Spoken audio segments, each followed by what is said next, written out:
All right, welcome back everybody to another deep dive. Here we go. This time, we are tackling something that I think a lot of parents maybe don't give a whole lot of thought to, but it can be kind of a minefield, It can. which is bath toys. It really can be. And Yeah. there's a lot to think about there. There is. And this was actually a listener request, so thanks to our listener who sent in the idea to really kind of dig deep into bath toys and what goes into making good choices when it comes to bath toys for your baby or your toddler. Absolutely. And actually, the listeners specifically wanted to know about a particular product, the Munchkin float and play bubbles, Oh, yeah. They're very popular. which is very popular. So we've got some Amazon reviews. We've got the product page from Munchkin itself, and we even just did like a general Google search for reviews on it. So we Yeah. got a lot of different sources. So we really are covering all the angles on this one. And, speaking of all the angles, something I thought was really interesting in reading some of the articles that we dug up for this is familyeducation.com, which I know a lot of parents probably are familiar with that website. They had a really good point, which is that bath toys aren't just for fun. Right. And I think sometimes as a parent, you just think, oh, bath toys got to keep them entertained while they're in the bath. Yeah. But they really can play an important role in development. They do. They're so important for developing motor skills, Yeah. encouraging like problem solving, even cognitive development. It's like an educational experience disguised as fun. Absolutely. And it's happening while they're just splashing around and having a good time. So So it kind of makes you think twice about what you're putting in the tub with your little one. it really does. So let's get to those Munchkin bubbles. Okay. Since that was the request. What did Munchkin themselves have to say about the product?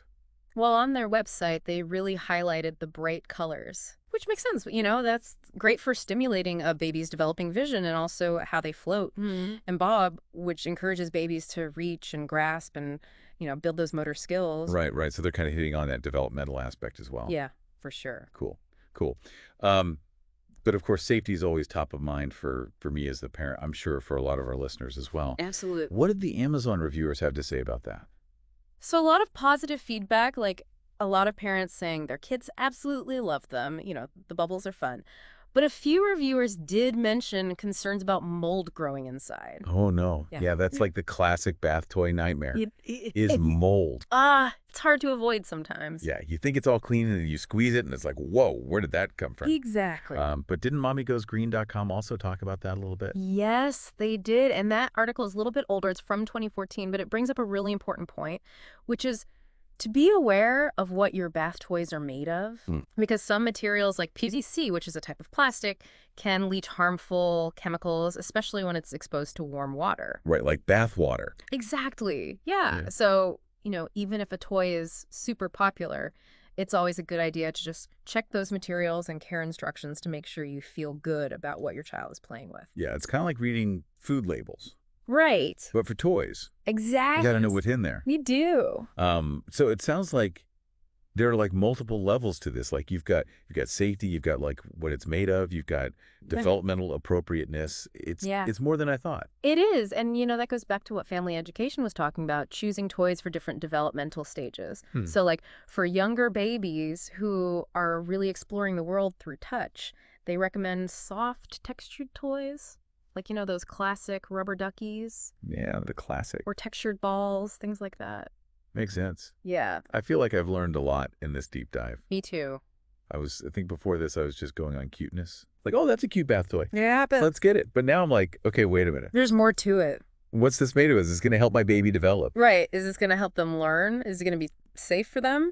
Yeah. So I think we've given our listeners like a really good bath toy 101 crash course here. I think so. I Right. think so. But it's important to remember that every child is different. Oh, yeah, of course. So what one baby loves, another might find totally boring. So, observe your child, see what they enjoy playing with, how they interact with different toys, and let that guide your choices as well. Yeah, because this is all about giving you the information you need to make your own choices for your own family. Exactly. And bath time should be a fun experience Yeah. for everyone involved. It's stressful. No. And you know what? Here's something to think about after this deep dive is over. I wonder if anybody has done any research into like the long-term effects of bath time play.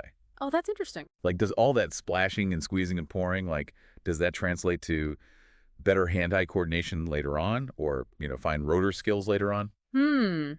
I don't know the answer to that. That's a whole other deep dive. Yeah. All right, well, thanks for joining us on this bath toy adventure. Of course. Thanks for having me. We'll catch you next time. Bye, everyone. Bye.